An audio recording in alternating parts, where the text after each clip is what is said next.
Hello everyone. Today topic is chemical properties of carbon compounds. So let's start.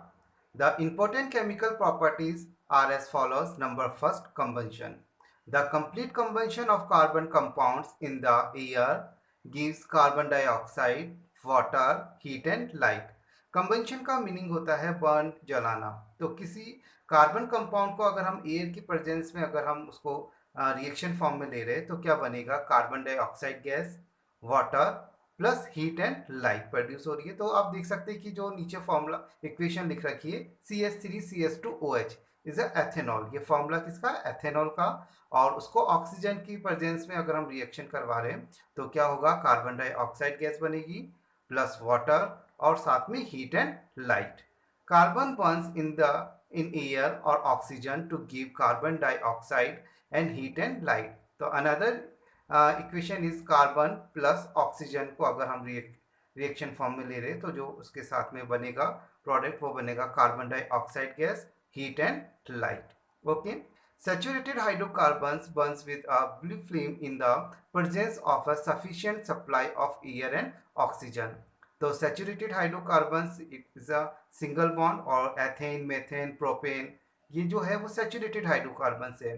तो mainly hydrocarbon जो है वो mainly two types, saturated and unsaturated hydrocarbons. Okay. तो saturated hydrocarbon में हम single bond को consider करते हैं जैसे एथेन, मेथेन, और अनसैचुरेटेड होता है उसमें डबल एंड ट्रिपल बॉन्ड जैसे एल्काइन, एल्किन जो ग्रुप है वो आते हैं।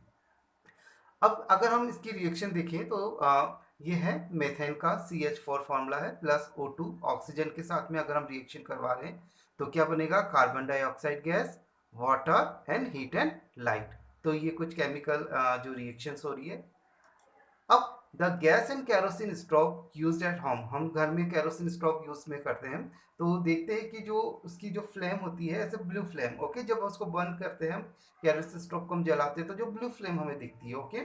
The due to presence of small amount of nitrogen and sulphur. इसी तरह से अगर हम कॉयल और पेट्रोल की अगर बात करें तो उससे कार्बन डाइऑक्साइड जो है वो प्रोड्यूस होता है और वो एक तरह से मेजर पॉल्यूएंट का फॉर्म होता है। जैसे पॉल्यूशन हो रहा है तो कॉयल और पेट्रोल को अगर हम बर्न कर रहे हैं तो उससे कार्बन डाइऑक्साइड बन रही है और वो एक तरह से पॉल्यूशन का एक फॉर्म है। इसी तरह से सेकंड वाला देखिए, ऑक्सीडेशन क्या होता है as a second reaction. Oxidation of ethanol in presence of oxidising agent gives ethanoic acid. तो एथेनॉल का फॉर्मूला देखिए CH3CH2OH। ओके। ये एथेनॉल है क्योंकि OL इसमें अल्कोहलिक जो ग्रुप है वो इसमें है तो क्या बन गया? एथेनॉल।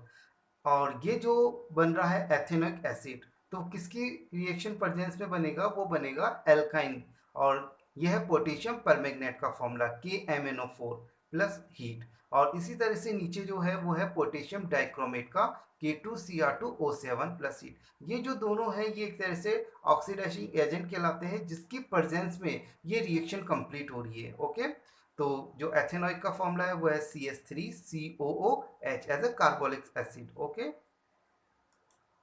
अब ऑक्सीडाइजिंग एजेंट को हम एक बार थोड़ा सा डिटेल में देखते हैं कि some substance are capable of adding oxygen to others. Okay. Are known as oxidising agent. For example जैसे एल्काइन KMnO4, पोटेशियम परमैंगनेट। ओके। और इसी के साथ में पोटेशियम डाइक्रोमेट का जो फॉर्मूला है K2Cr2O7। ठीक है। तो ये आज हमने दो रिएक्शन कंप्लीट करी है as a form of carbon compounds. बाकी की रिएक्शन हम आगे करेंगे। ओके। Take care, bye.